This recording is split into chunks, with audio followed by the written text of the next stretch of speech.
Tirei minha visão aqui agora. Não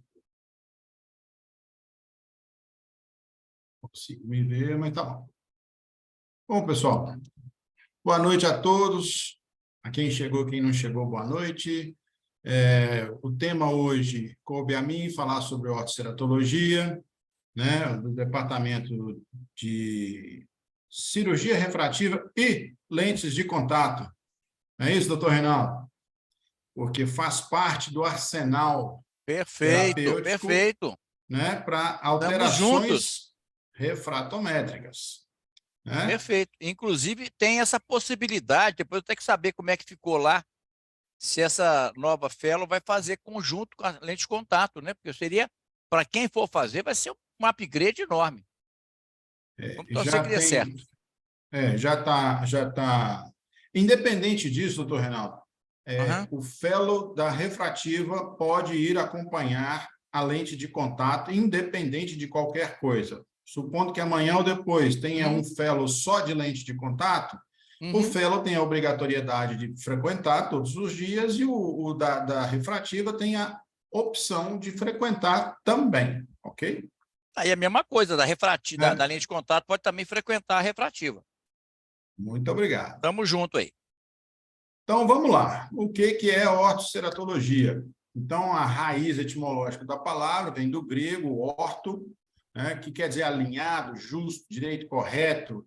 Então, cerato é córnea e logos é o estudo de alguma coisa. Então, é o estudo desse alinhamento, desse ajuste corneano, né, que, no nosso caso, é feito de forma não cirúrgica.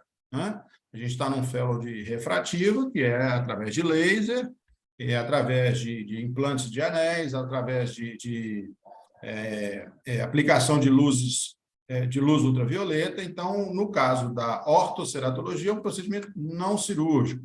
Espero que vocês estejam vendo aí o meu mouse, né? Ou então essa setinha vermelha, falando desse remodelamento não cirúrgico, né? Para reduzir erros refrativos.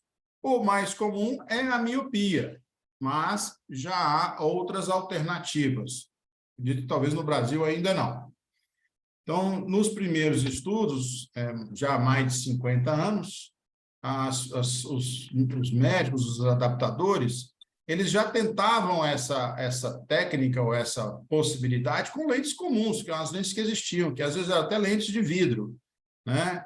E, obviamente, não obtiveram o êxito que eles desejavam. Eles pegavam uma lente de vidro e colocavam uma curvatura mais plana na superfície anterior da córnea e tentavam essa correção.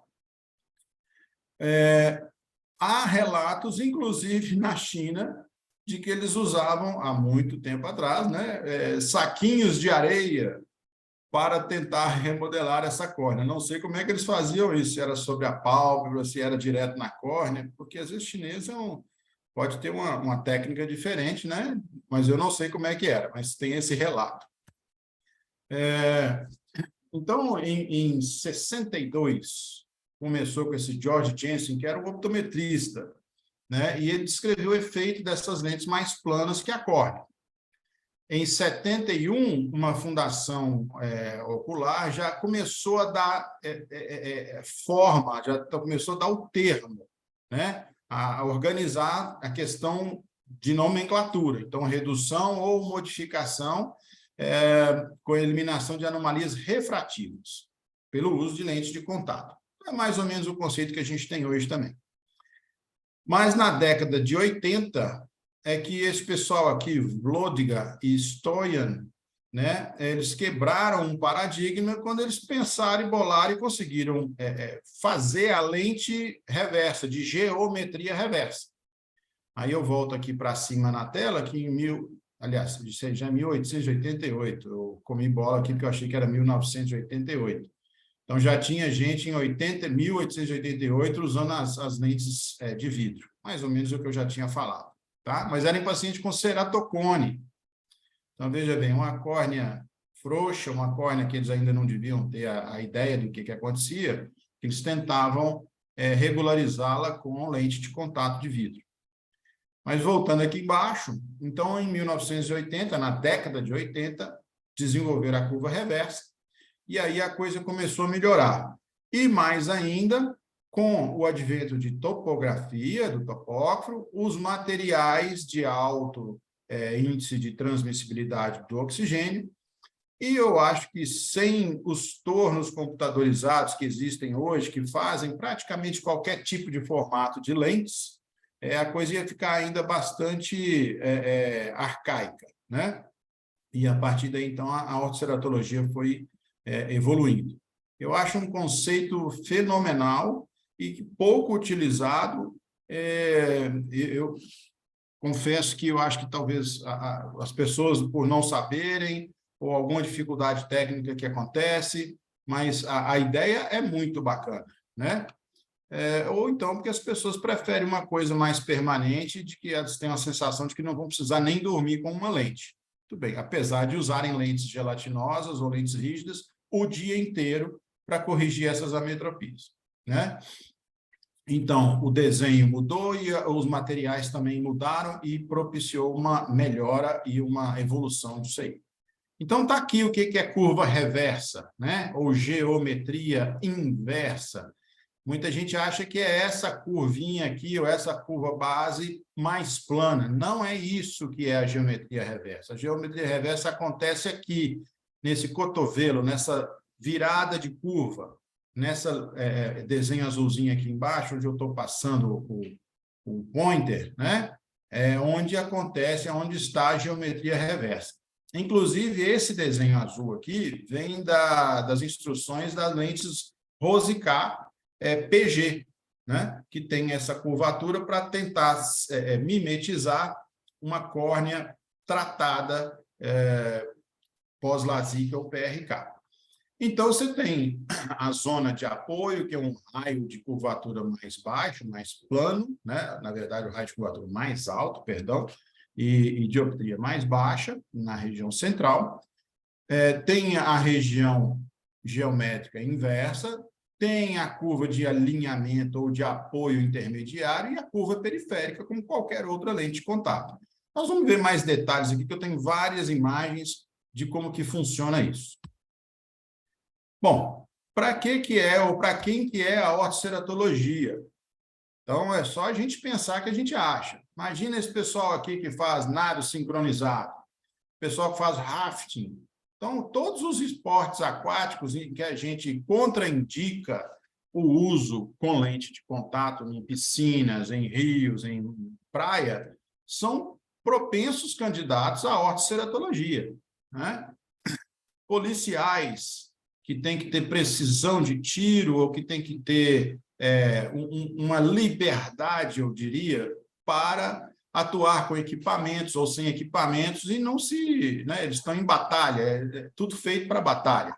Então, é um tipo de atividade também que pode ser utilizada a ortoceratologia. Hoje a gente tem os concursos aí também, que é um capítulo à parte, né, dessas indicações e questões mais burocráticas e até legais.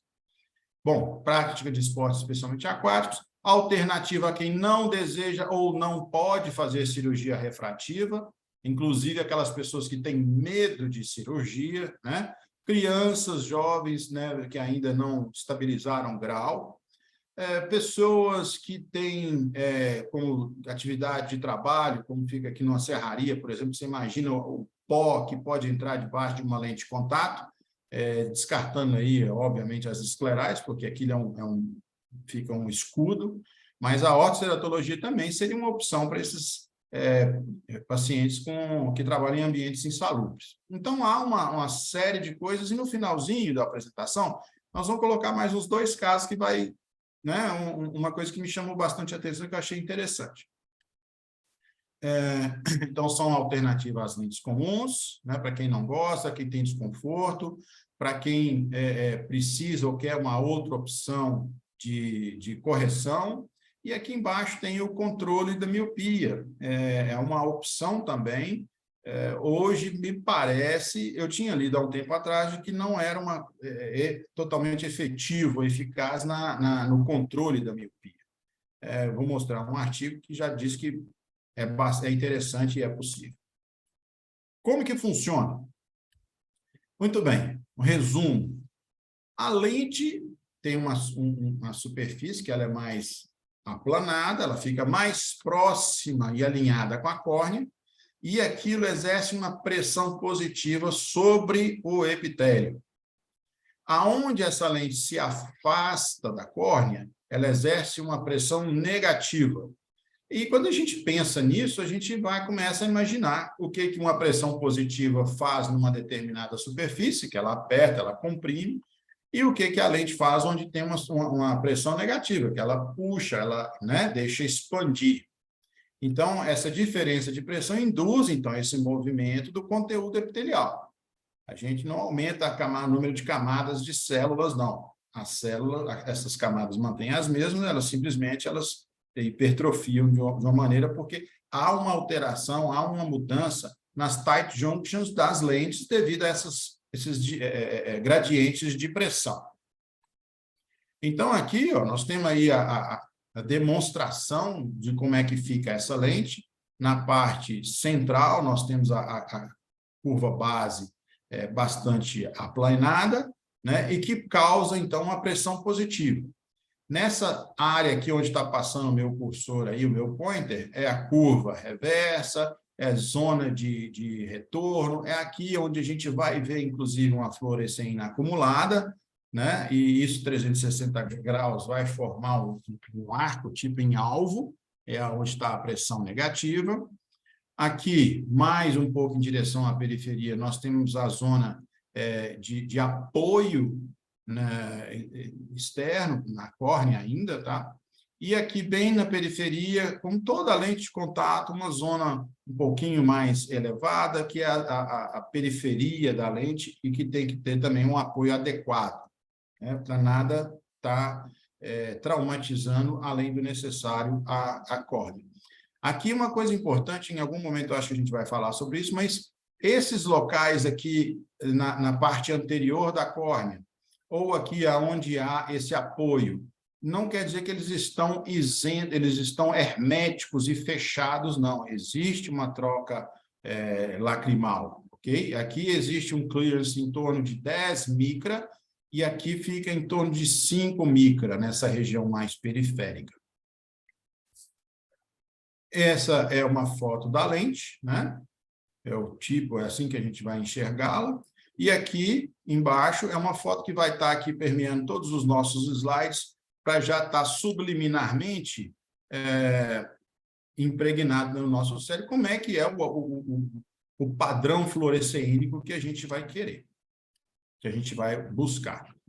A nomenclatura, né, pode ter alguma variaçãozinha, mas essa zona central representada é o Back Optic Zone Radius, né? Então, a zona óptica, o raio de zona óptica posterior, está representada aqui na fotografia da direita, como a gente vai vê-la bem mais próxima da córnea, fazendo aquela compressão positiva nas células do epitélio.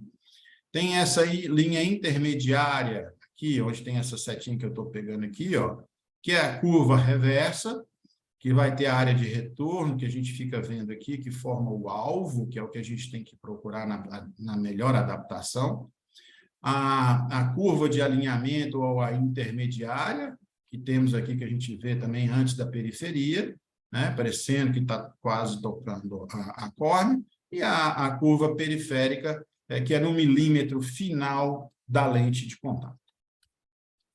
Aqui, novamente, mas agora com o adicional da gente estar vendo num OCT de segmento anterior, de câmara anterior, como que essa lente se comporta. Então, nessa zona aqui intermediária, né, existe quase apoio aqui na esclera, a gente vê que não tem um vault, um clearance significativo. Na foto da direita, que é a zona de retorno, onde a gente vai ter o acúmulo de fluoresceína, a gente já vê aqui uma discreta elevação da lente em relação à córnea, né? Eu mencionei aqui esclera, pessoal, mas não é esclera, aqui é córnea ainda, tá? Desculpa o equívoco aí. E aqui, por fim, essa lente na periferia, aqui embaixo, mostrando a lente tendo aquele seu livramento, né? Ela descola um pouquinho da córnea na sua região periférica, tá? Novamente, para a gente poder fixar como é que é o funcionamento, né? Uma córnea sem tratamento, antes da colocação da lente, ela é uma córnea prolada. Aqui, imediatamente depois que se coloca a lente, ela vai assentando e vai acomodando sobre a córnea. Aqui, já com algum tempo de uso, podendo ser já depois de uma noite de dormir com essa lente, ou um pouco tempo depois, e depois, quando se retira a lente, nós temos, então, aquela reconformação da córnea. Nós reconformamos a lente mais poderosa do olho, de maneira que ela passou de mais prolada para mais oblada, né? Só relembrando aqui, porque eu sei que aqui todo mundo já é fellow, já deve ter seu título, mas a gente tem que lembrar que a córnea tem em torno de 48 dioptrias na sua superfície anterior e menos 5 na sua superfície posterior. Então, dando aí uma somatória algébrica de em torno de 44, 43 dioptrias, que é o que a gente considera que é o poder dióptrico da córnea, tá? Nós estamos trabalhando aí na superfície anterior, que fique bem claro. Novamente, a área positiva correspondendo aqui na lente, no padrão de fluoresceína. A área de força negativa, que é a curva reversa, correspondendo aqui a essa área de acúmulo de fluoresceína na lente, que é o que a gente tem que observar depois da sua colocação. Novamente, né, mostrando a mesma coisa. Aqui já tem uma mudança, porque mostra mais ou menos o epitélio, para a gente ver como é que fica, né? Sem a lente. Depois, já com a lente, a gente vê essa compressão central na córnea. Depois, quando se tira a lente, aquilo se mantém. Mantém-se pelo menos durante um certo tempo, e depois, se não mantivermos o uso, retorna-se à sua conformação original. Aqui, o mais comum, que é o que a gente tem usado, é para as correções miópicas, né? E que nós temos, então, o aplanamento central, dependendo do número de horas de uso, então, menos horas de uso, um tanto de aplanamento, 8 horas, que é um pouco mais, já mais aplanamento, e 14 horas já tem um aplanamento ainda maior. E o contrário acontece na zona da meia periferia, né? Que você tem aquela elevação, aquele aumento, não das camadas, mas o aumento do epitélio, da dimensão das células. Aqui é para a gente já começar com o conceito, porque já existe, nós não temos aqui no Brasil ainda, que eu saiba, para tratamento hipermetrópico, que obedeceria, obviamente, a um padrão, a um esquema inverso do que eu tenho mencionado até esse momento, né? Para que a parte central se transforme numa lente mais prolada e corrija esse grau. O que eu espero? O que esperar dessa ortoceratologia, né? Então, no padrão topográfico, é isso aqui que a gente tem que esperar, isso que a gente tem que perceber. O tratamento central, isso aqui é muito semelhante ao tratamento que a gente obtém com o LASIK, com o PRK, com aplanamento central, né? Aqui, topografia é importante, que é o que a gente vai estar usando para fazer esse controle, né? Então, aqui é pré-tratamento, né? Aqui é o tratamento de poucas horas, de apenas um dia, que você já vê uma reconformação, uma remodelação da córnea, e aqui já com 14 dias de tratamento, uma remodelação já plena. Novamente, só lembrando aqui que é importante como é que funciona essas topografias. Os topógrafos, em geral, eles têm um mapa diferencial. Então, esse aqui é o pré-colocação da lente, que nós estamos aqui com um poder de 45,3 dioptrias. Aqui já a lente após colocada, já com algum tempo de uso, esse poder foi de 45,3 para 42,7, né? Então, quase 3 dioptrias de diferença, e que está evidenciado nesse mapa diferencial. Então, isso aqui não é o tratamento, é uma outra foto do olho com o tratamento. Isso aqui é o diferencial, de menos 2,6 dioptrias. Ok, pessoal? Então, é importante a gente estar sempre acompanhando esse diferencial. Como é que a gente pode fazer essas adaptações, as principais formas de se proceder? Tá? Através de caixas de provas, que a gente já tem aí um costume com outros tipos de lente, ou através da adaptação empírica. Essa adaptação empírica é feita através de dados das topografias. Tá? E existe uma terceira, que não está contemplada aqui, mas seria através de aplicativos, de softwares, que vão fazer, então, essa seleção de lentes adequadas para cada tipo de córnea. Então, a caixa de prova, obviamente, a gente pega uma baseada em informações de topógrafo, de autorrefração, e vamos experimentar aquela lente. A chance de acerto rápido na primeira lente é grande, né? E dá uma confiabilidade na adaptação.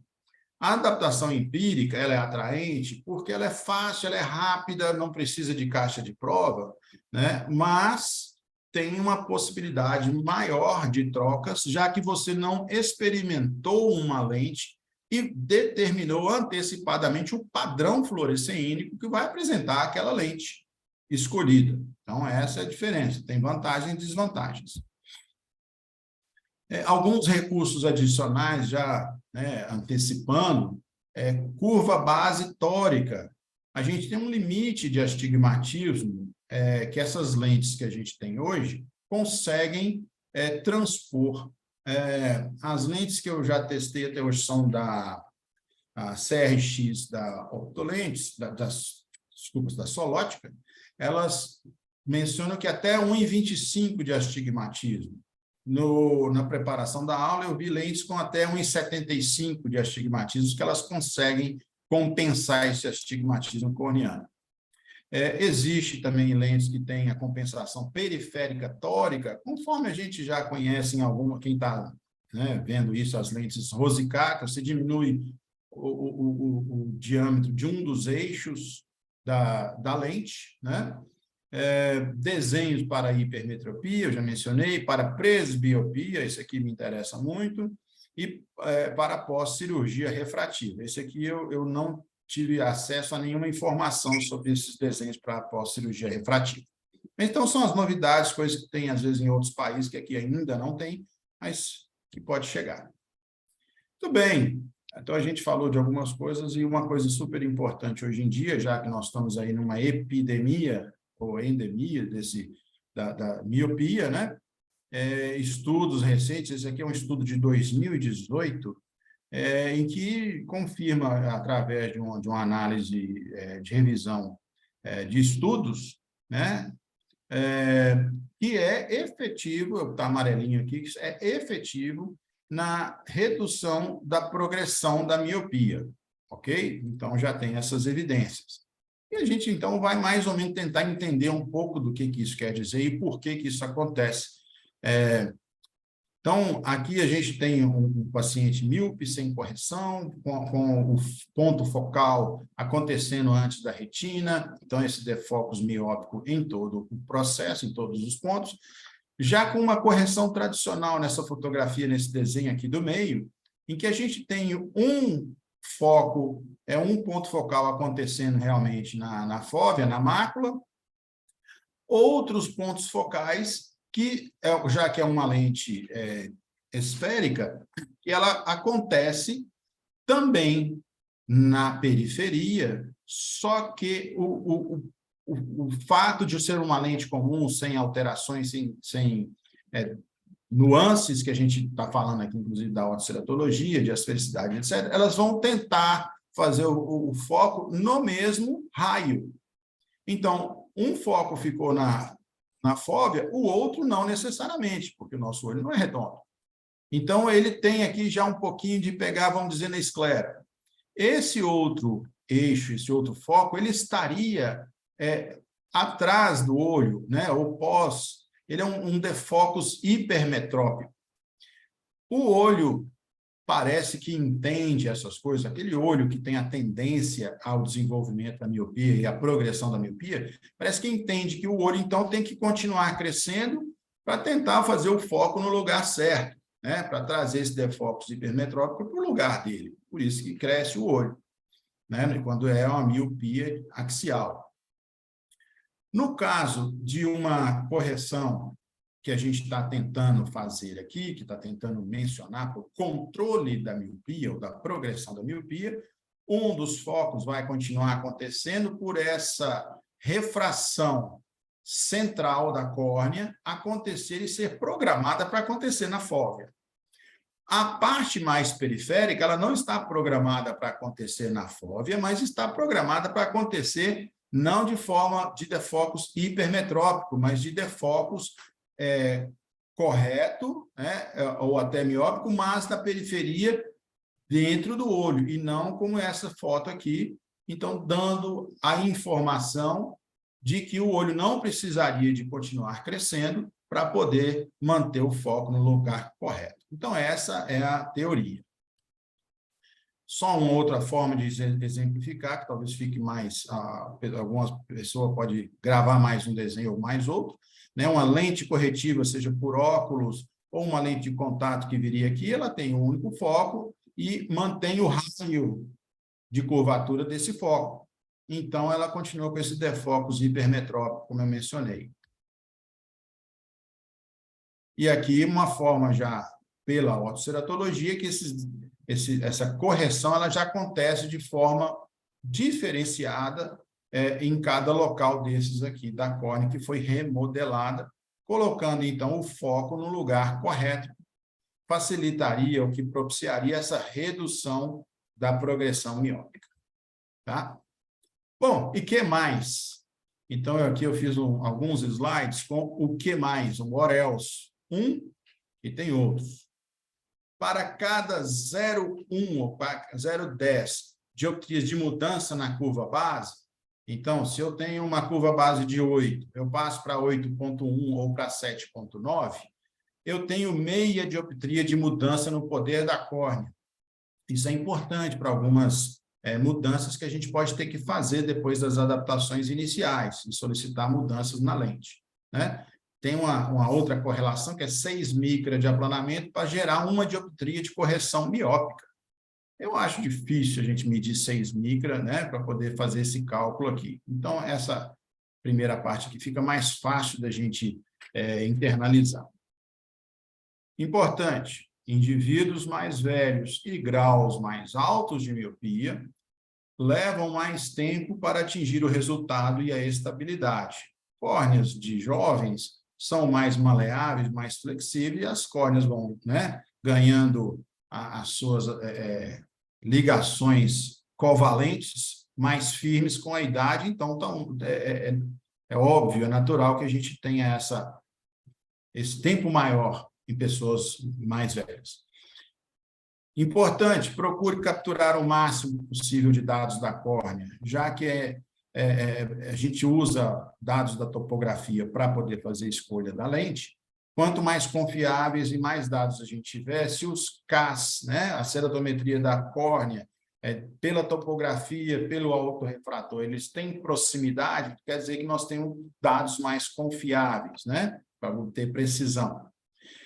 Outra coisa interessante que vem falando também muito, eles focam muito num dos trabalhos que eu estava lendo, de dar atenção e dar o suporte que o paciente precisa, e mesmo que para você também se resguardar, fornecer o termo consentimento livre e esclarecido. Essas lentes não são livres de problemas, e os problemas mais sérios, mais graves, são geralmente em jovens, em adolescentes, crianças, que talvez por não cuidarem, por não terem tanta atenção à higiene, podem sofrer ou podem desenvolver as ceratites bacterianas ou até por acantameba, né?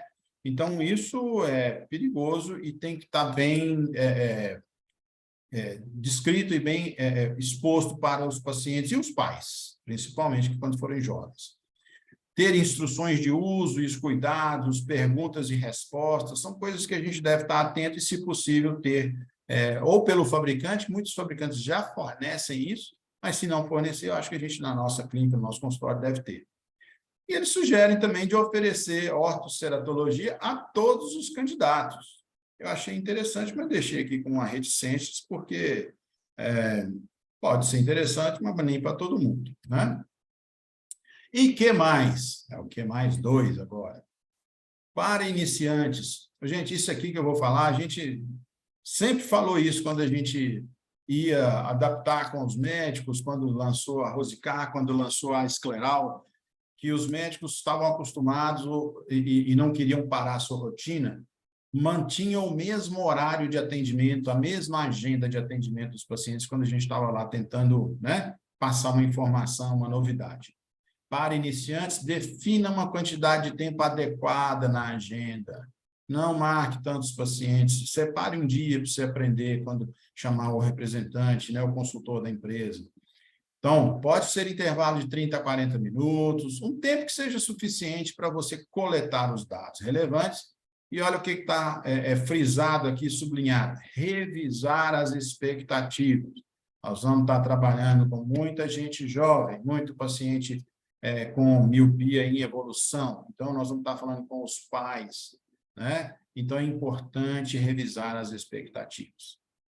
As visitas devem incluir, porque a gente acha que é muito simples, mas o histórico completo, a acuidade visual com e sem lente, a refração com e sem lente, porque você não tem que saber o tanto que enxerga e com qual grau, né? Avaliar a lâmpada com a fluoresceína para determinar se as superfícies estão bem ou não estão bem. Topografia bem feita, mais de uma medida. Em geral, os que tratam de adaptar por topografia, né, as adaptações empíricas, são no mínimo 4 medidas homogêneas. Não pode ter discrepância entre aquelas 4 medidas que se passam. Verificar a condição de lentes, das lentes, se elas estão boas, se elas estão novas, e decisão sobre a necessidade de modificações. As lentes novas que estão na caixa e também as lentes já colocadas nos olhos dos pacientes que eles já vêm em uso, né? E fazer as modificações necessárias. O cronograma de acompanhamento. Então, como é que a gente faz? Talvez uma das coisas que pode desestimular fazer essas adaptações por ortoceratologia pode ser isso aqui, é uma coisa que demanda um certo investimento de tempo do médico, né? Então, além da visita, fez o teste de adaptação, tem a visita, tem o pedido da lente, chegou a lente. Então, tem a visita de entrega, entregou a lente, o paciente ele vai levar para casa, vai começar a usar. Tem que ensinar a usar, primeira coisa. Então, no dia seguinte, tem que voltar. Uma semana depois, ou 2 semanas depois, tem que voltar de novo. E eu vou descrever uns casos clínicos aqui, que vai ver o que tem que fazer em cada adaptação, em cada visita dessas aí, tá? Com 1 mês, com 3 meses, 6 meses e 1 ano. Então, assim, eles sugerem isso aqui de um acompanhamento bem próximo do paciente para certificar de que está tudo indo bem, que não tem nenhum problema. Então, se você faz isso, eu acho que realmente o índice de aceitação e de acerto vai ser maior. Então, talvez a gente não esteja fazendo isso. Variar, isso eu achei interessante, variar entre as visitas da manhã e da tarde. Porque você tem que ver se de manhã e de tarde, se o paciente também está mantendo aquele remodelamento ao longo do dia. Então, isso é muito importante. E o que mais? Então, eu vou lá para o que mais? 3. Não faça modificações muito cedo e cuidado com a perfeição. Eu acho que aqui a gente tem visto, e o doutor Reinaldo, o doutor Arnaldo, tem nos alertado que, às vezes, o paciente já está satisfeito com um determinado resultado e a gente fica querendo, porque não chegou no 20/20 ou não chegamos no plano, no grau plano, então, muito cuidado. Vamos ver se o paciente, como está descrito aqui embaixo, ele já está no 20 feliz e sempre avaliar binocularmente o paciente, ok? Porque se a gente sempre fica focado em um olho separadamente, a gente pode ter surpresas, porque binocularmente pode estar funcionando muito bem. Não estou falando de grandes discrepâncias, obviamente, né? Não esquecer de nivelar as expectativas, eu estou mencionando isso pela 2ª vez, por ser tão muito importante. E descartar as más indicações. Quais seriam? Já de cara, ceratocone não é uma indicação. Distrofias corneanas também não é uma indicação formal. Patologias ativas de segmento anterior e posterior. Obviamente que pode haver nuances, né? Tipo de ceratocone frustro, eu não tenho tanta experiência assim para tratar, de ter tratado com essas situações. Não use dados imprecisos ou inacurados, já mencionei que para topografia você precisa de pelo menos 4 medições. Elas deveriam ser semelhantes ou muito próximas dos dados do autorrefrator. Então, vamos tentar estar sempre com as medidas, né, bem próximas, uma mediana que não fuja muito da regra. Então, uma dica que um dos fabricantes dá é de que se o dado da topografia variou 0,25 dioptrias, ele não é acurado o suficiente. Então, é de 0,25 ou menos de diferença entre as medidas, tá? E hoje em dia, muito cuidado com os espasmos de acomodação para a gente não estar tratando coisas que a solução passa por outro tipo de abordagem, ok? Então, aqui, ó, vou apresentar um casinho interessante, que não está nas indicações que eu mencionei até agora, esportes aquáticos, aquela coisa toda lá, né? Anisometropia monocular. Olha, interessante. Era um rapazinho de 11 anos, de origem asiática, a acuidade visual dele sem correção, 20/20 no olho direito e 20/100 no olho esquerdo, com a refração de menos 1,5. Ele ia para 20/20 nesse olho esquerdo. A ceratometria, os casos eram bem tranquilos, 41, 42/75 num olho, 40, 40/25 no outro olho. Inclusive, quase nenhum astigmatismo nesse olho esquerdo, que era onde ele tinha a ametropia. O branco a branco é importante para a gente solicitar o diâmetro da lente, deve ficar em torno de 90% a 95%. O diâmetro da lente deve ficar entre 90% e 95% do branco a branco, do diâmetro da córnea, ok? Esse paciente tinha visão binocular e saúde ocular perfeitos, então foi feita toda a propedêutica do paciente com mapeamento de retina e tudo mais, para certificar de que o olho era um olho saudável. Foi colocada a lente. No dia seguinte, a refração sem lente era 20/20. Mas isso no olho esquerdo, hein, gente? No olho direito ele já era plano. Mas sobre refração, sobre as lentes, era de -0,5. Ok? Então, ele já tinha um resultado interessante no primeiro dia. O padrão de fluorescina era bom, exceto a zona de retorno, que é aquela zona onde fica a fluorescina acumulada aqui, ó, na zona do alvo, né?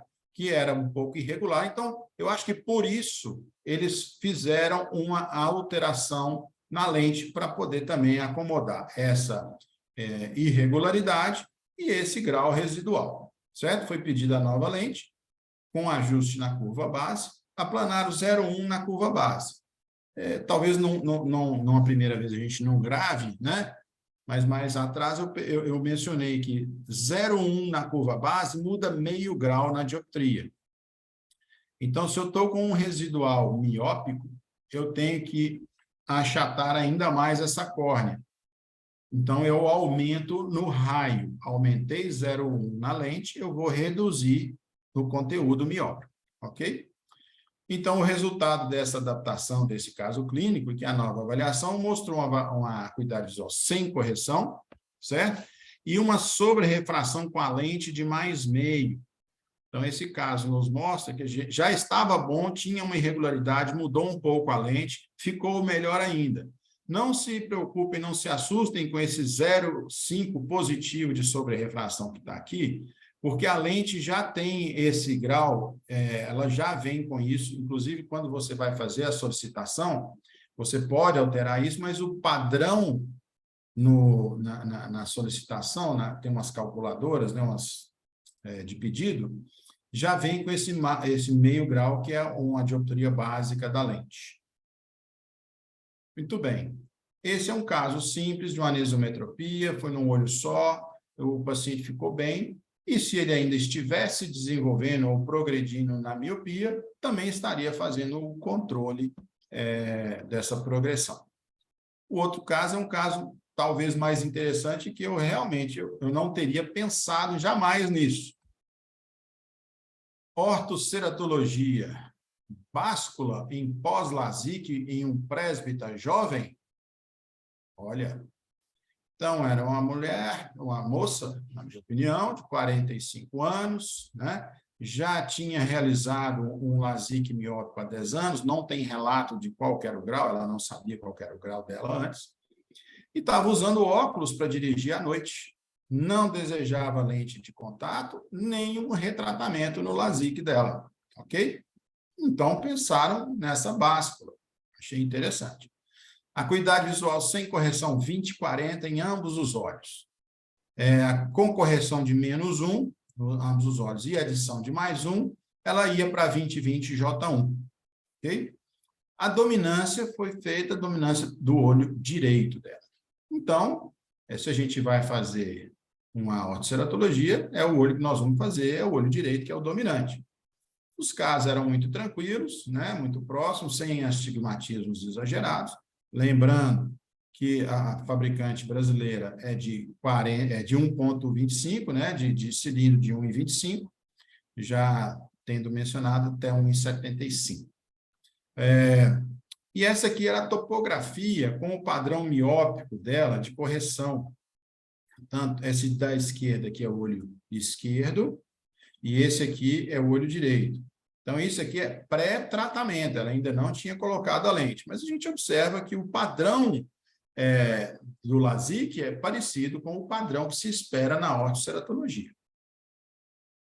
Muito bem. Como ela nunca tinha usado teste de lente de contato, nunca tinha usado lente de contato e nem nunca tinha feito báscula, foi feito um teste de lente de contato em báscula nela. Né? Ela veio, fez o teste durante 2 semanas, se adaptou, ficou tranquilo com o teste de lente de contato. Então, aí procedeu-se a escolha ao teste de lente, a escolha da lente. Foi pedida a lente e no primeiro dia a acuidade visual ficou igualzinha a de antes do uso da lente. Poxa, né? Como é que nós vamos fazer? Então, a refração sem a lente continuava em -1, e sobre a refração sobre a lente era plano. Ok, ou seja, tinha uma compensação aí possível, né? O padrão de fluoresceína era bom, a topografia mostrava padrão de tratamento incompleto. Então, aqui embaixo, nós temos o olho direito, né? Pós-orto, no primeiro dia, tá certo? Que estava incompleto, mostrando que estava incompleto. Ainda tinha áreas de aplanamento, possível aplanamento central. Bom, aconteceu que a paciente teve dificuldade de agenda e só voltou 2 semanas depois. Então, não foi feita nenhuma alteração, não mudou lente, não pediu lente diferente, nada. E aí, quando ela voltou, apresentou a acuidade visual sem correção de 20/20, naquele olho direito, que era o olho que estava sendo tratado, certo? E a sobre-refração de -0,5 no olho direito e manteve o -1 no olho esquerdo. Então, ela estava, olha só, -0,5 com -1, enxergando 20/20. Aqui, novamente, uma coisa que eu mencionei anteriormente, que era do preciosismo, da perfeição. Ela já estava 20/20. É uma presbítera jovem, que possivelmente, com o avançar dessa presbiopia, ela poderia ter necessidade de outras adaptações mais para frente, né? Então, aqui, o médico que estava fazendo a adaptação julgou por bem encerrar o teste como um teste de sucesso, acabou. E a paciente ficou usando essa lente sem nenhuma alteração. Aqui está o padrão da topografia dela, 2 semanas depois, quando ela voltou. Então, aqui na esquerda, incompleto, aqui na direita, completo. Para mostrar para a gente, uma das coisas que eu falei, que pacientes com um pouco mais de idade têm uma córnea um pouco mais, menos flexível, então pode ser necessário um pouco mais de tempo. Então, não saia fazendo mudanças precipitadas. Aguarde um pouco. Teve dúvida? Espere mais um pouco. Paciente mais velho, espere mais um pouco. E ainda assim, se depois de 1 semana ou 2 semanas não tiver tido alteração, aí proceda a troca de lente, né? Você vê que com menos meio que sobrou de residual aqui na sobrerrefração, ela já está 20/20. Feliz da vida, ok? Bem, pessoal, aqui, por último, vamos passar esse vídeo aqui enquanto eu vou falando. Eu tenho só aqui fazer o...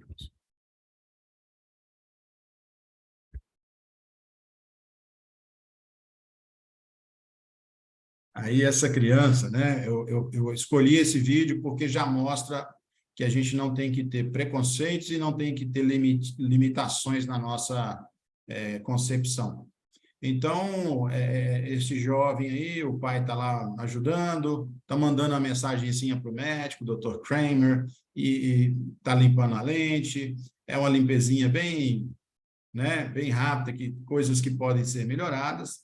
Então, ele faz a higiene da lente, espero que tenha feito a higiene das mãos antes, coloca um líquido que é ou soro fisiológico estéreo, como a gente já sabe das lentes esclerais, ou como é que fala? Lágrima artificial, como foi o que ele está usando aqui, desse frasquinho, tá? Que pelo formato do frasco, eu estou percebendo que é aquele sem conservante. Excelente.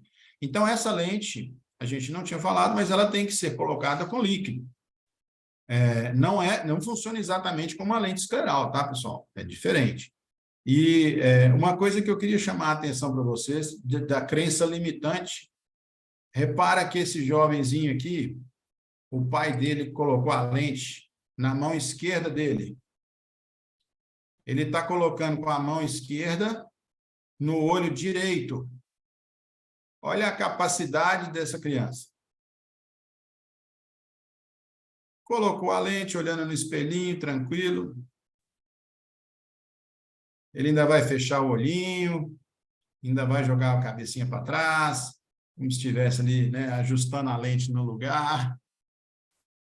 E a outra lente, também de forma interessante, ele inverte a mão. Olha que bacana isso. Na terceira vez que eu vi esse vídeo é que eu fui perceber isso. Então, ele inverte a mão agora, quer ver? Então, agora, a mão direita vai levar a lente no olho esquerdo. Então, ele usa as duas mãos para colocar a lente. Eu achei fenomenal isso. Olhando para o espelho, já que ele é míope, provavelmente, coloca a lente e depois ainda vai dar um tchauzinho para o Dr. Kramer.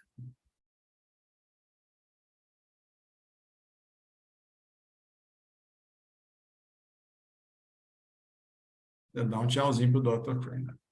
Então, achei bem legal esse videozinho. Mostra já um pouquinho de como que coloca a lente, tem que colocar o líquido, né? Que a gente não tinha falado isso ainda.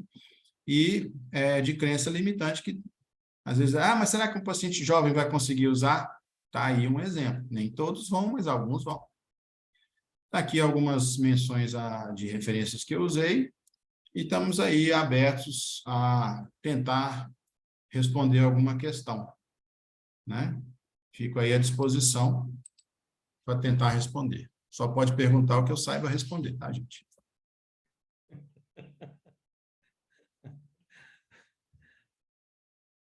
É isso aí, pessoal.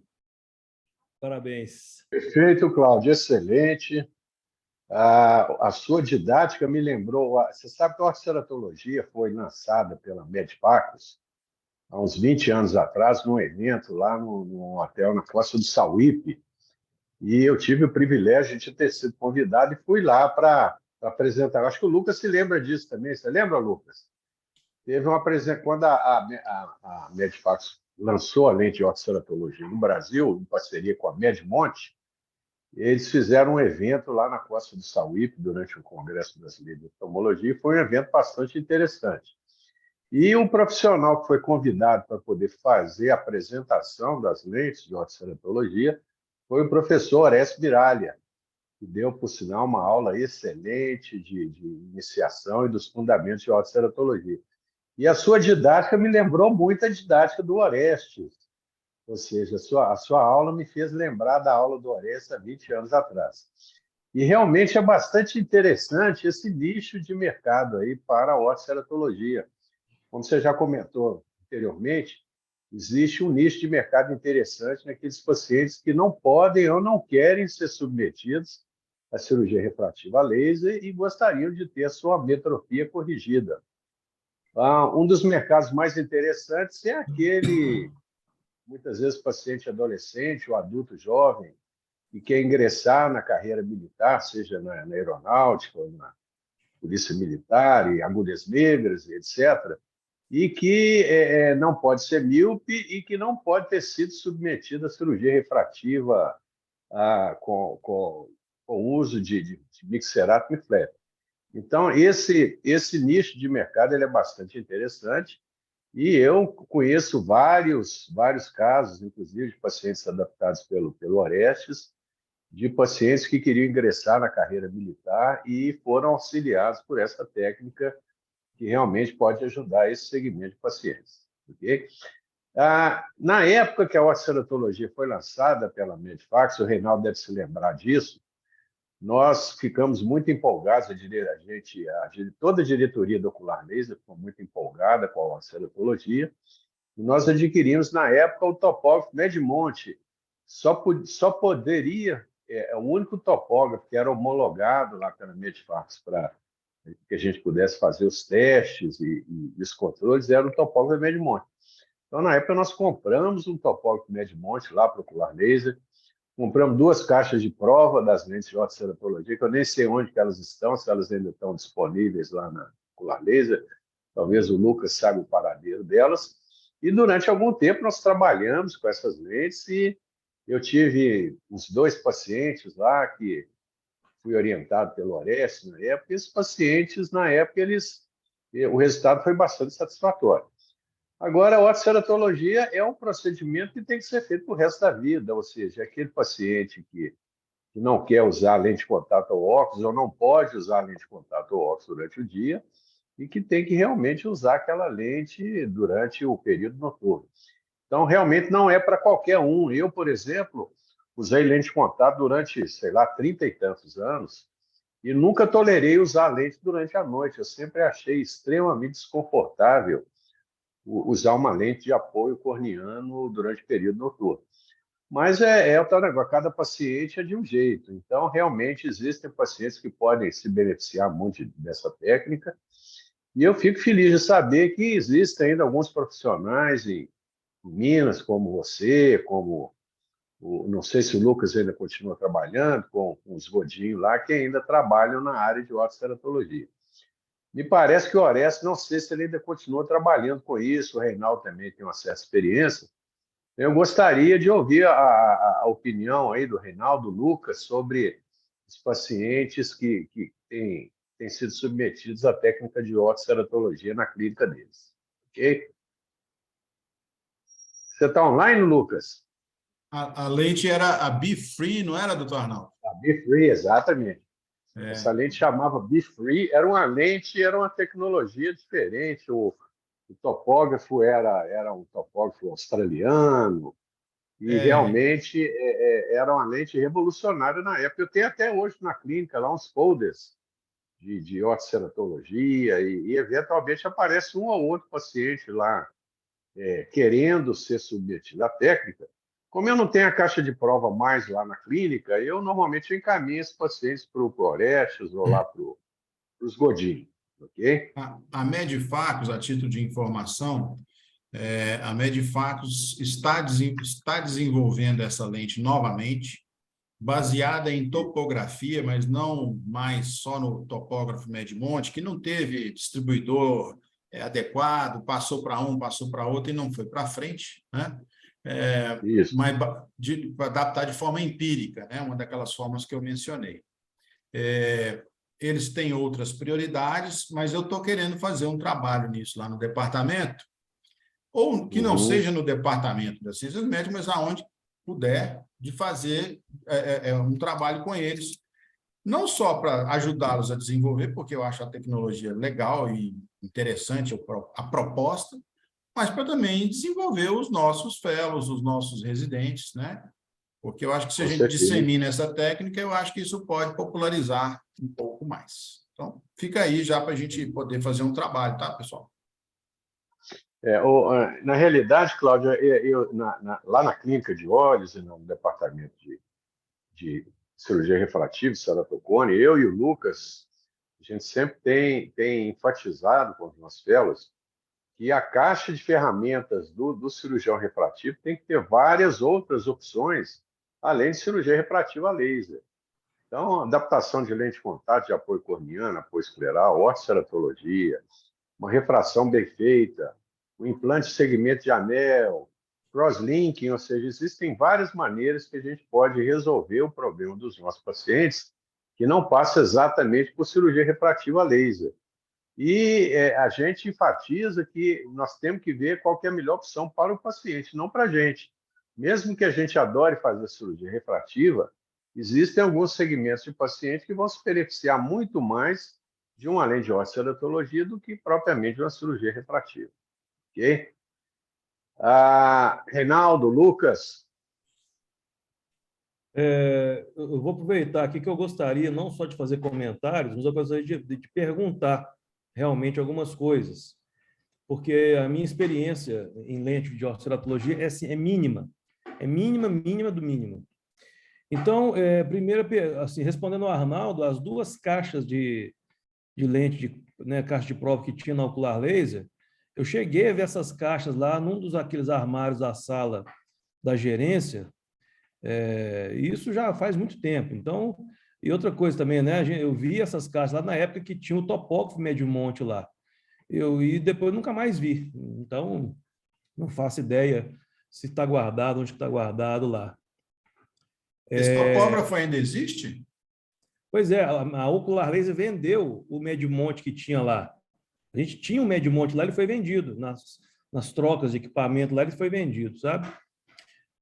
Então, Cláudio, eu gostaria realmente de dar os parabéns, porque, né, você foi o cara que me ensinou a colocar a primeira lente escleral na minha vida, né? Foi você que me mostrou como é que era fazer isso.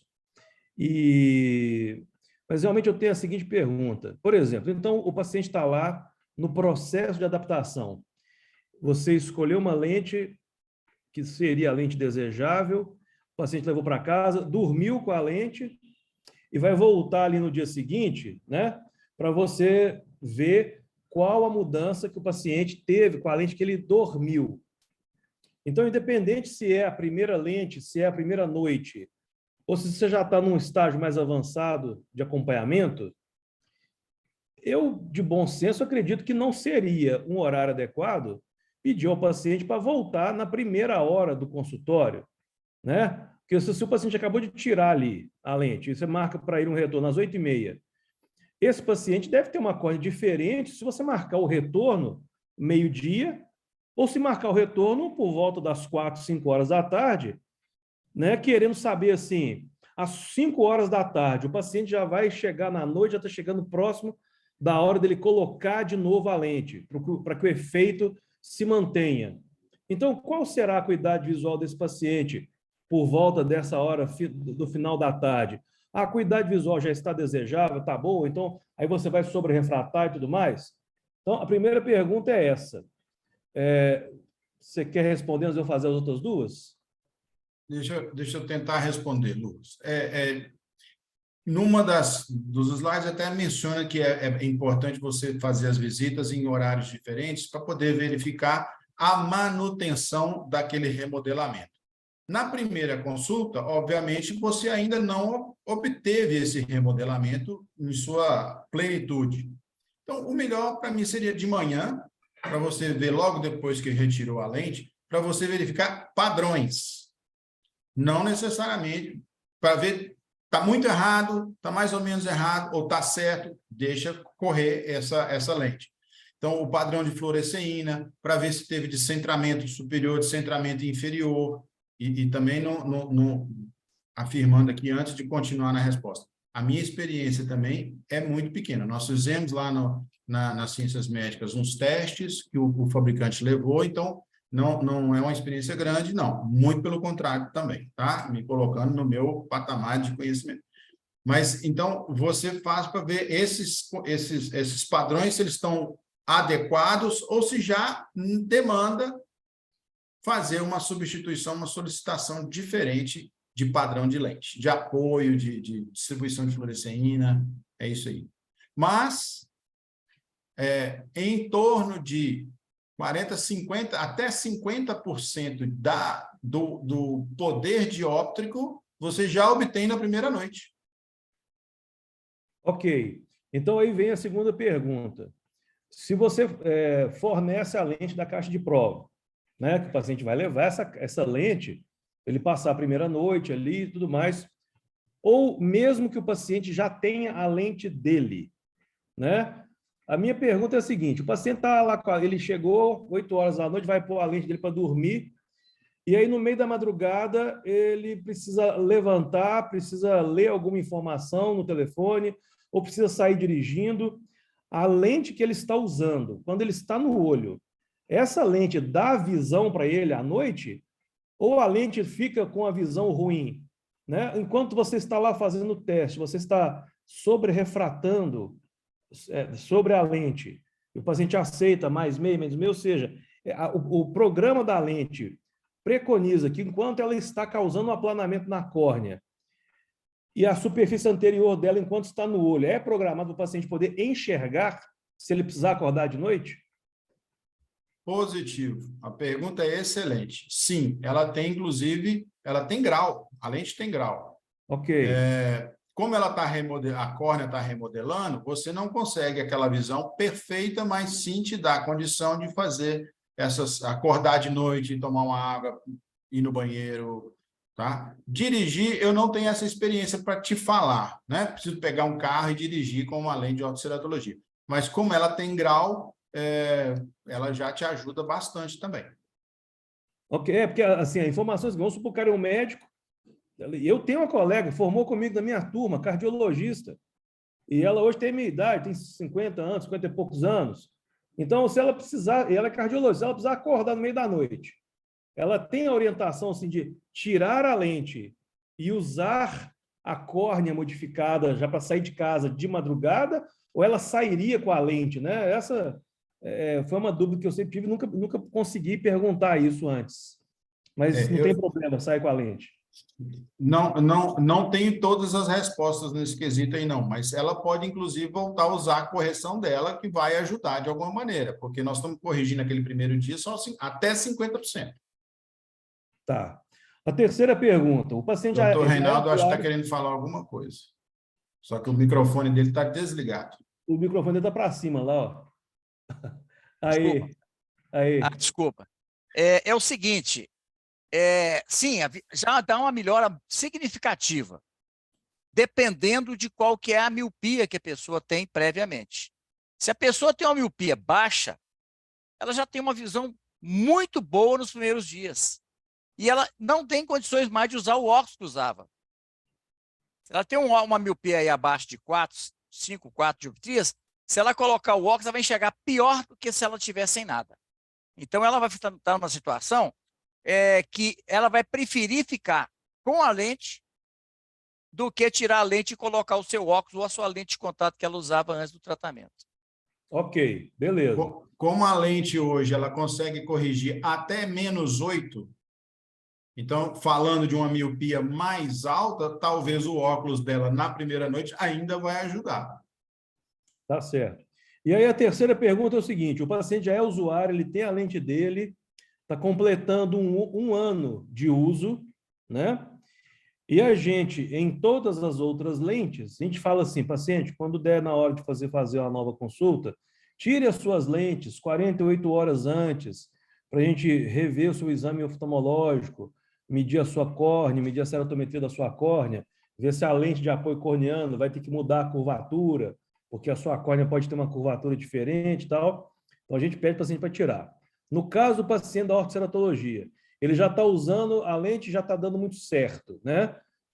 imagino eu que você não vai falar para o paciente tirar a lente e ficar 2 dias sem ela.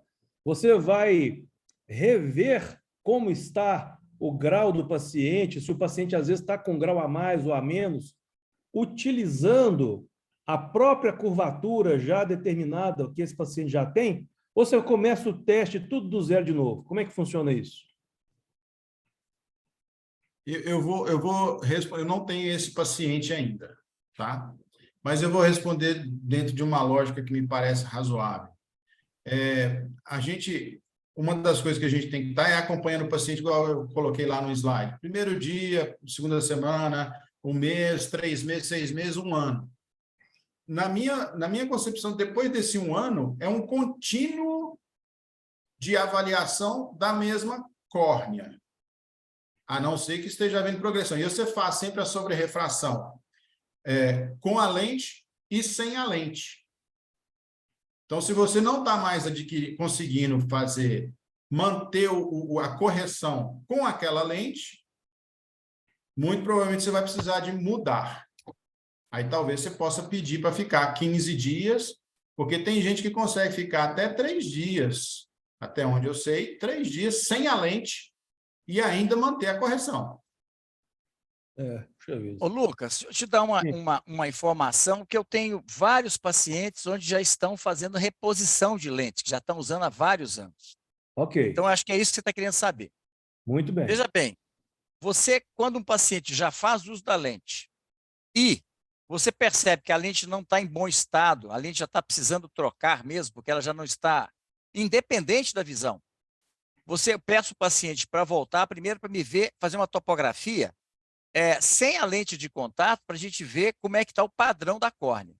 Se o padrão da córnea está perfeito, tem aquele aplanamento central, não está corando, não está produzindo nenhuma ceratite, não tem aquela frau, aspecto de carranco, aspecto de smile, que não tem descentramento, você tem um aplanamento central.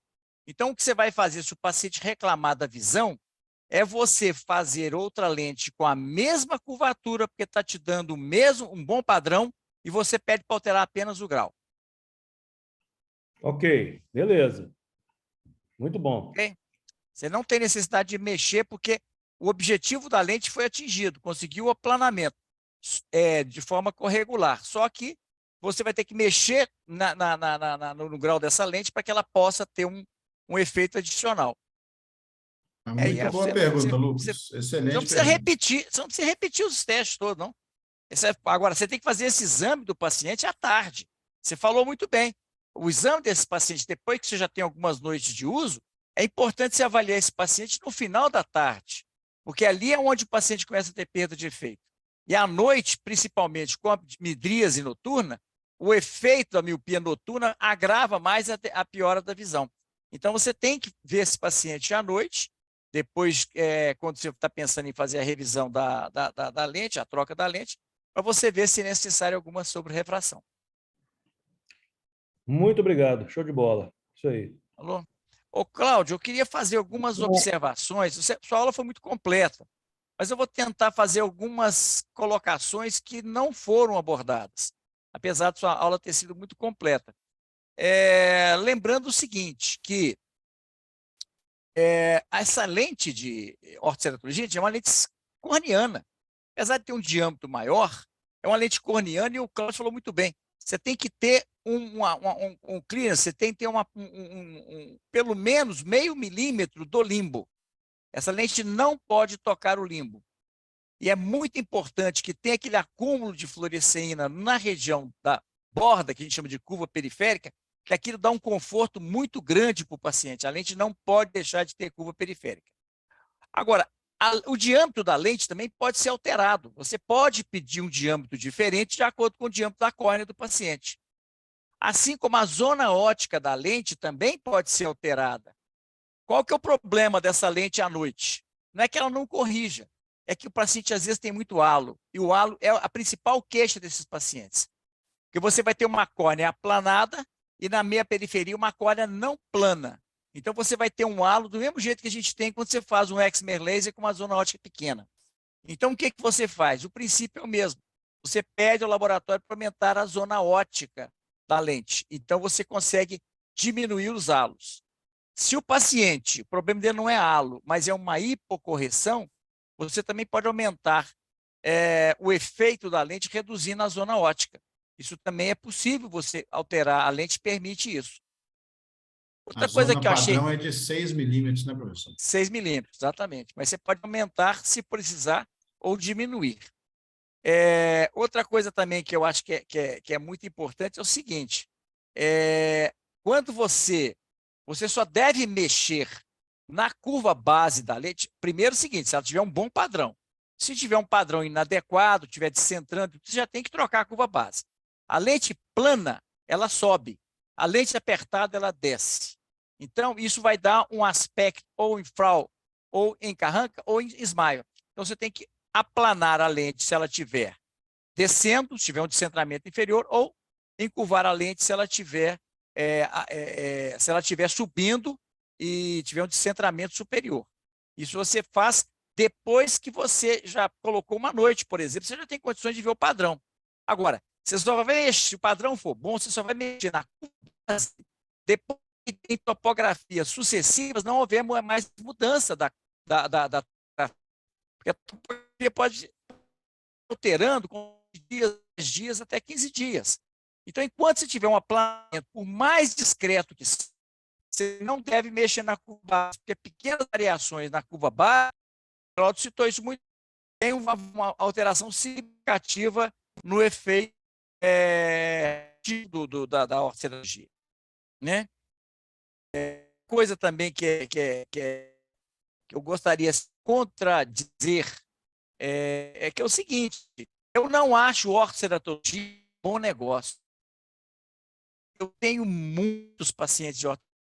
Talvez eu tenha pessoas que não fazem ortoceratologia porque eu gosto, porque não é um bom negócio.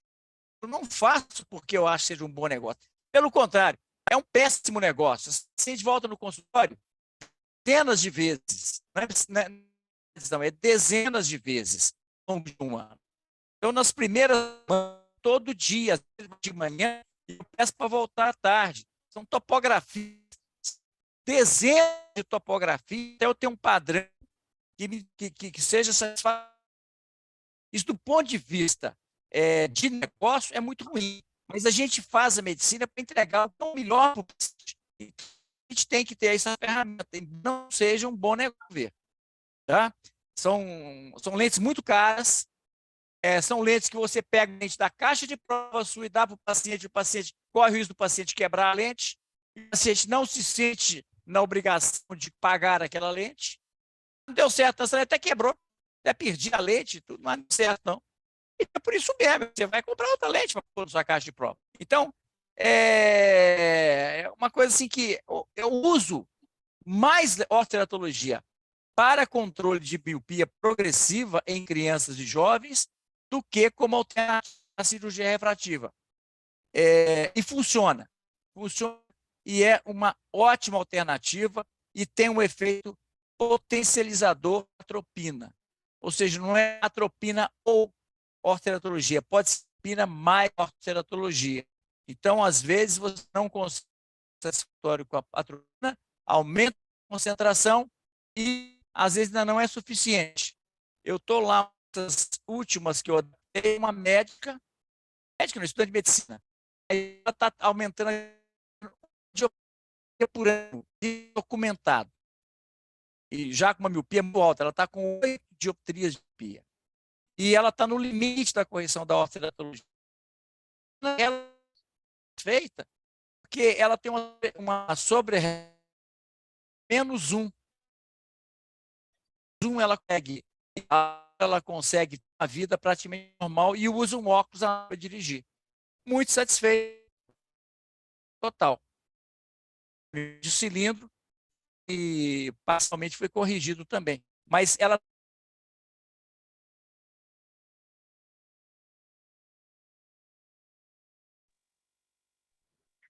A internet do Reinaldo está instável para vocês ou é a minha? É isso que eu ia falar também. É a dele sim. mesmo. Estava picando e agora Ele sumiu de deve ter- vez, né? A internet dele caiu. Acho Ele que vai caiu voltar. mesmo.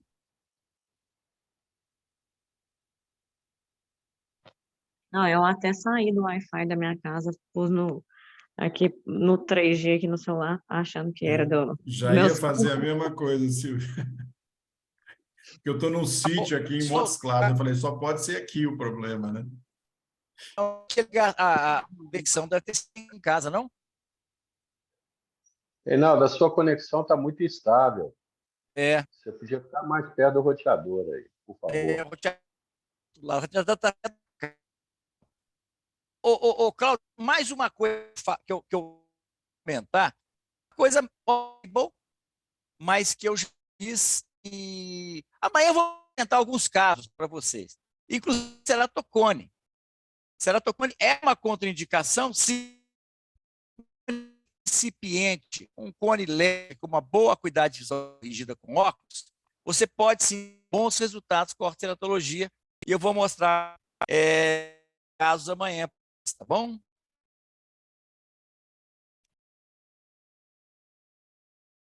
Porque, Reinaldo, a gente não está conseguindo te ouvir direito, está ficando muito cortado.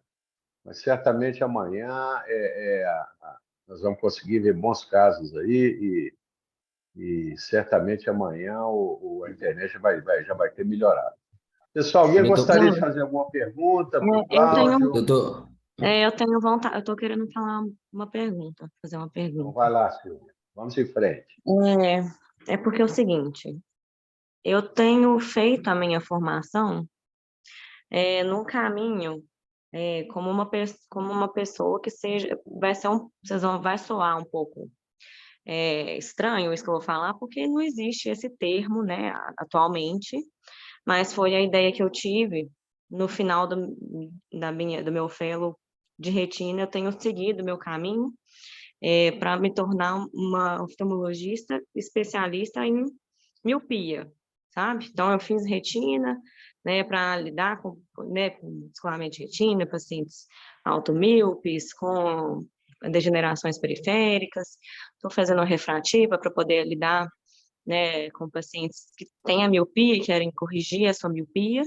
E eu acho que a ortoceratologia, ela é, sim, uma grande ferramenta para nós aqui. Eu acho que, né, isso que o Dr. Reinaldo falou sobre, né, não ser um bom negócio, eu não sei, assim, eu não tenho nenhuma prática com isso, mas eu acho que a miopia está aumentando no mundo, né? A gente tem cada vez mais pacientes míopes, né, por conta desse uso de telas. A pandemia acelerou isso. Então, eu acho que nós que somos jovens, que estamos na nossa formação, a gente deve procurar aprender a fazer, sim, a ortoceratologia. E a pergunta que eu tenho é mais no sentido prático mesmo, assim, sobre as complicações principais, assim, e dessa prática, igual o Dr. Reinaldo falou, né? Ele faz o paciente voltar todos os dias. É mais essa questão da prática, e até estava comentando com o Dr. Reinaldo sobre isso hoje, que a gente cai no mercado e a gente é tão acostumado a trabalhar de graça que a gente não sabe quanto que custa nosso trabalho. Eu não sei quanto que custa um teste de lente de contato, nunca fiz. Não sei quanto que custa uma lente dessa. Não sei como é que esses retornos. Você faz um pacote. Então, assim, eu tenho dúvida na prática, porque acaba que a gente também perguntar sobre valores em qualquer fellow é um tabu. A gente não... né? Você não está no fellow para aprender, mas na hora que a gente para aprender valores, mas na hora que a gente cai no mercado, a gente cai e a gente não sabe cobrar, sabe? Então, eu queria saber assim um pouco da prática, quanto que custa para um paciente uma lente dessa? Como é que você faz esses retornos? Assim, é mais essa parte prática, até difícil de você responder, que eu acho que é bem Cortar isso aí, Cláudio? longo. O que o senhor falou, doutor Reinaldo? Você quer abordar esse aspecto financeiro? Você Acho que fala. um dia assim.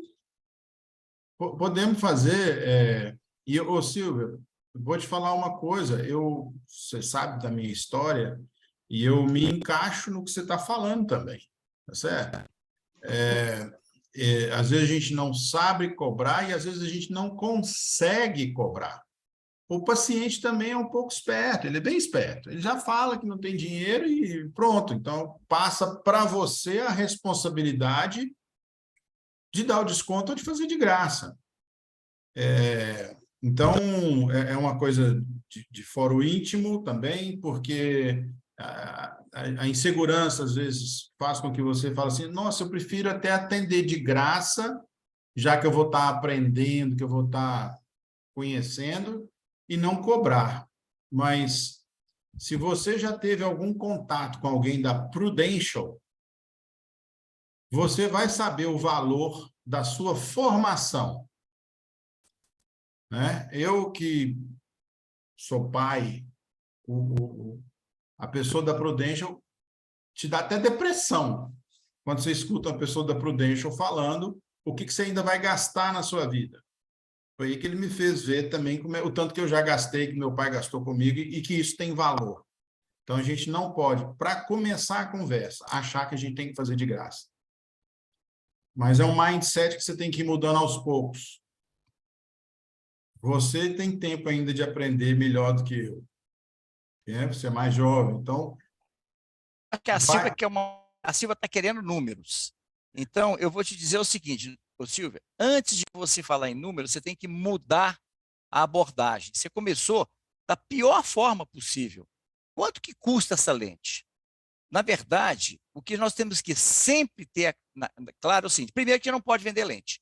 Então, o que nós temos é que dar ao paciente a possibilidade dele fazer um tratamento. Você vai dizer primeiro qual que é o objetivo, o que vai ser feito, que ele vai ter que voltar. É um tratamento que você vai dar ao paciente.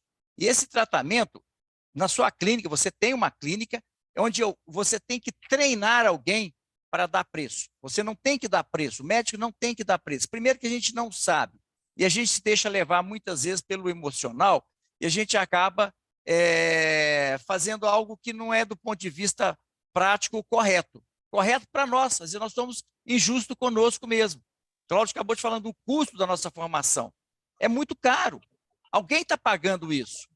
Então, eu acho que a gente tem que valorizar.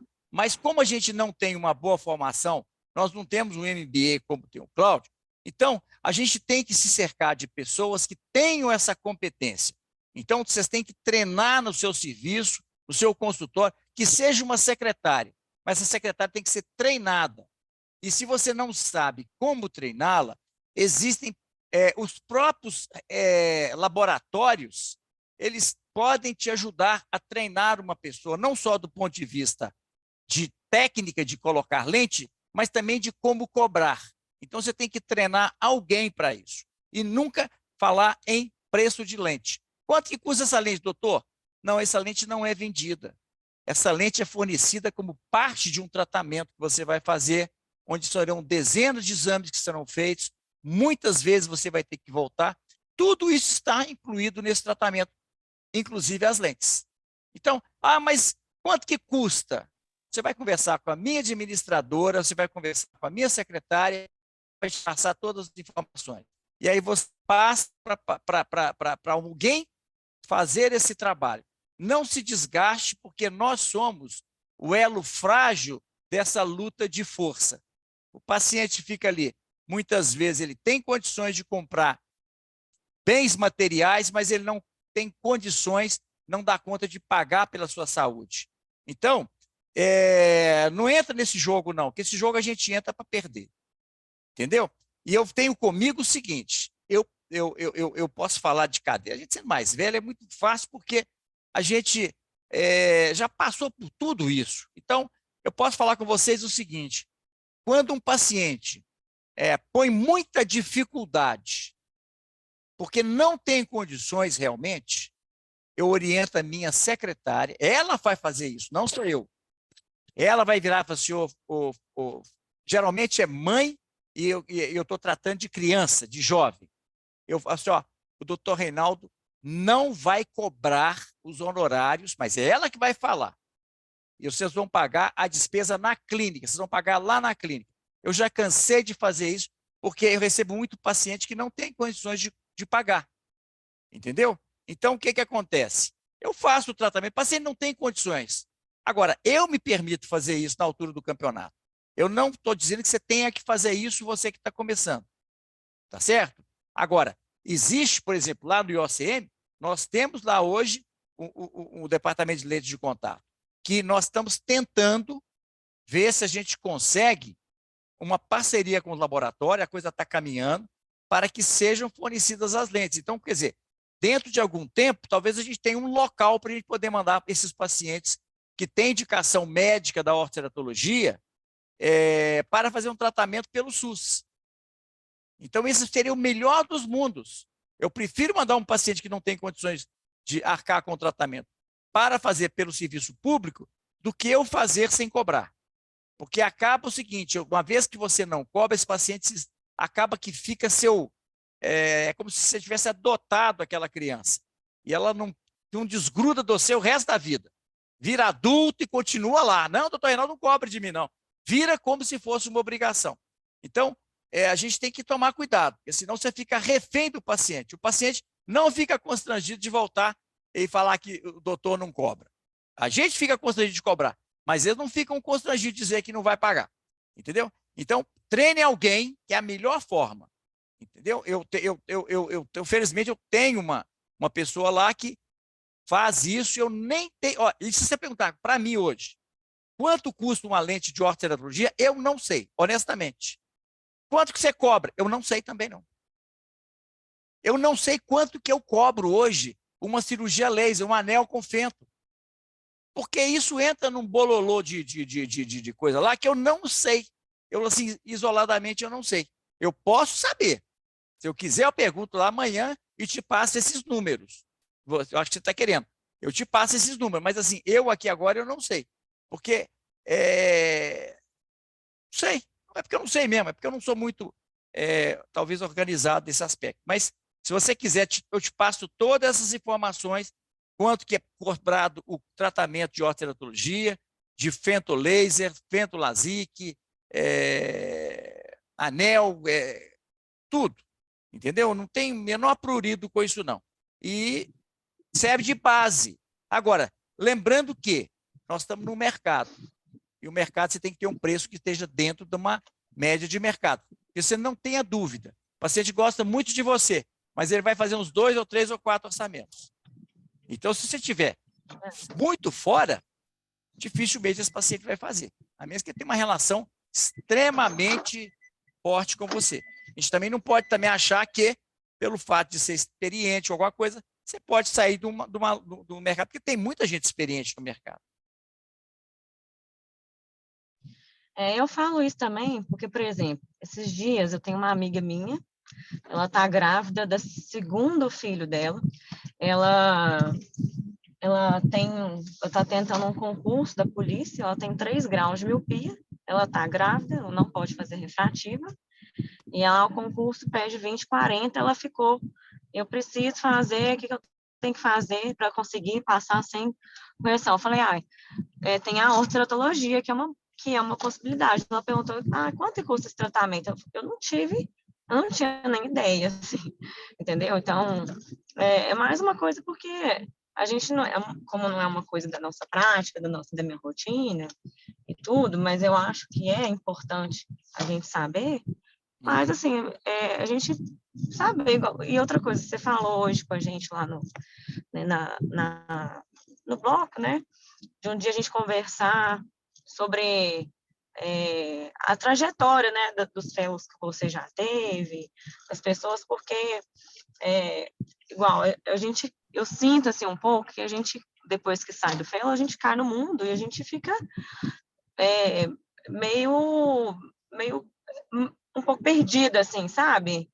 Aí a gente ter essas inspirações, né, do começo de todo mundo, né, porque a gente vê vocês, assim, grandes inspirações, a gente também não sabe como é que foi o começo de vocês, a gente vê Todo mundo vocês agora, assim, mas a gente não tem ideia, por exemplo, o que vocês já passaram. não, entendeu? todo mundo teve seu começo, todo mundo, quando corta o Eu cordão sei. umbilical, que você sai da residência, você acha que na minha época, residente tinha o grau de informação que tem hoje? que alguém pegava na mão para ensinar alguma coisa, a gente aprendia com o R2 aprendia com o R3, o R3 com o R4, e assim ia. Os preceptores não davam essa assistência que vocês têm hoje. Hoje as coisas são mais fáceis, sabe? Hoje vocês aprendem com pessoas competentes, vocês não aprendem com pessoas que estão aprendendo, como era o nosso caso. Então, hoje, por incrível que pareça, a trajetória de vocês é menos sofrida. Quando eu terminei a residência, eu não tinha nem lugar para operar, porque era tudo fechado.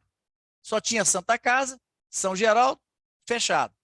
Isto Rocha, fechado. Não tinha mais não, em nenhum lugar, não.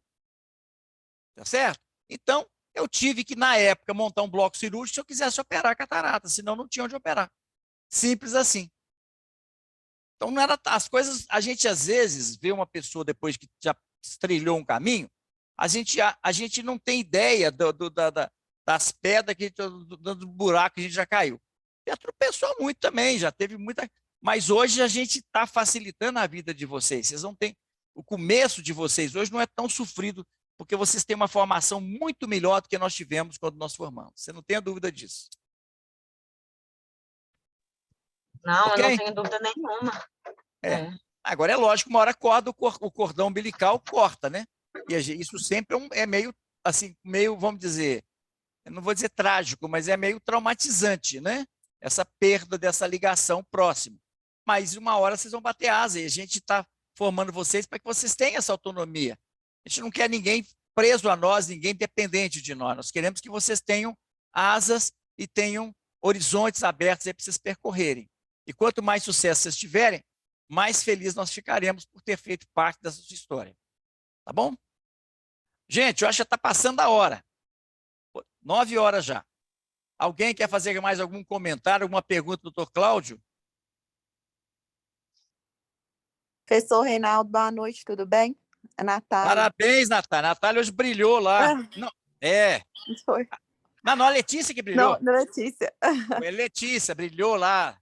Diga lá, Natália. Eu queria perguntar para o Cláudio, é claro que cada caso é um caso, né? Mas pela experiência grande que ele tem, né? Quando ele coloca a lente, você troca muitas lentes? Como é que é? Você já acerta, né? Claro que cada paciente é um paciente, né? Mas, assim, é como se fosse uma Rosicá, entre aspas, né? Como se você fizesse na Rosicá, que você não fica... você fica próximo ali da primeira lente que você escolhe, ou é difícil escolher essa primeira lente? Isso que eu queria saber dele. Ô, Natália, a minha experiência não é grande não, tá? Mas a oportunidade que eu tive de fazer, então, e tem duas coisas igual eu falei, são 2 tipos de adaptação, um à base de caixa de prova e outro empírico. O empírico, o próprio nome já diz, você vai testar e testar, ok? Como é que você faz a empírico? Baseado na topografia. O fabricante te pede os dados topográficos e você envia e ele te dá uma sugestão. Ele também fica, obviamente, obrigado a te repor lente ou trocar lente, porque se não for tão bom, ele tem que acertar isso para você, ok? A lente de caixa de prova, o índice de acerto é bem maior. Você vai bem mais direto na lente. E como você está ali com a caixa de prova trocando, você troca 1, 2 no máximo e já chega na lente com o padrão ideal. O paciente... ele fica ali de 15 a 20 minutos com o olho fechado, que já produz um efeito. Você faz a avaliação de fluoresceína, faz nova topografia e você já tem uma ideia muito próxima do que vai acontecer. O doutor Reinaldo Natália, vai responder melhor que isso. Não, você está certo, correto. Mas só que tem uma terceira forma de você adaptar, que é a que eu uso. Eu não uso nem a caixa de prova apenas e nem o método empírico. Eu uso um software que é dado pelo próprio fabricante, que é uma tabela. E essa tabela, ela se baseia em você fazer 4 topografias. O Cláudio explicou isso. Qual que é a primeira lente? Como é que você escolhe? Você vai pegar a média do K1 de 4 topografias que sejam muito pequenas de diferença, que tenham um desvio padrão de menos de 0,25 dioptria. Então, se você pega 4 topografias, cujos K1 está lá 40 e 20, 40 e 15, 40, 40... Aí você pega a média dessas 4 topografias que estejam com um desvio padrão menor que 0,25 e você vai colocar a mediana dessas 4 topografias e você vai na caixa de prova que lá tem aquela curva base que você vai ser a primeira lente. Aquele paciente já vai embora com aquela lente. Você vai colocar, ela tem que estar centrada, não pode ser móvel e tem que ter uma distância do limbo de pelo menos meio milímetro. E você faz um teste de fluoresceína para ver se dá aquele aspecto em alvo que o Cláudio mostrou. A lente, para ter o efeito, ela tem que ter uma rarefação central. Essa rarefação central, ela não pode ser excessiva nem pequena demais. Se for excessiva, essa lente vai ficar muito plana e vai descentrar. Se for pequena demais, ela vai ficar ter pouco efeito de aplanamento da córnea. Então, pelo padrão de fluorescência, você já sabe se aquela lente você pode aumentar um pouquinho a curva base ou diminuir um pouquinho em relação àquela medida que foi dada pelo software. Não tem nada de complicado, não. A lente de ortoceratologia é como tudo na vida. É complicado quando a gente não tem conhecimento. A partir do momento que você tem o conhecimento, e amanhã, se vocês quiserem, eu apresento alguns casos e mostro passo a passo como é que faz. Ah, maravilha. Ok? Obrigado, professor. Aí é o seguinte, vai ser o Combinado, contrário. Reinaldo. O Cláudio vai me corrigindo. Se eu falar alguma bobagem, o Cláudio deve falar. Aqui vocês já perceberam que nós não temos que falar a mesma linguagem. Ninguém é dono da verdade. Então, às vezes as coisas variam com a experiência de cada um e vocês vão aprender com a experiência de todos e criar a sua própria experiência. Tá bom, gente? Uma boa noite a todos, então. Amanhã nós estamos juntos aí, tá bom?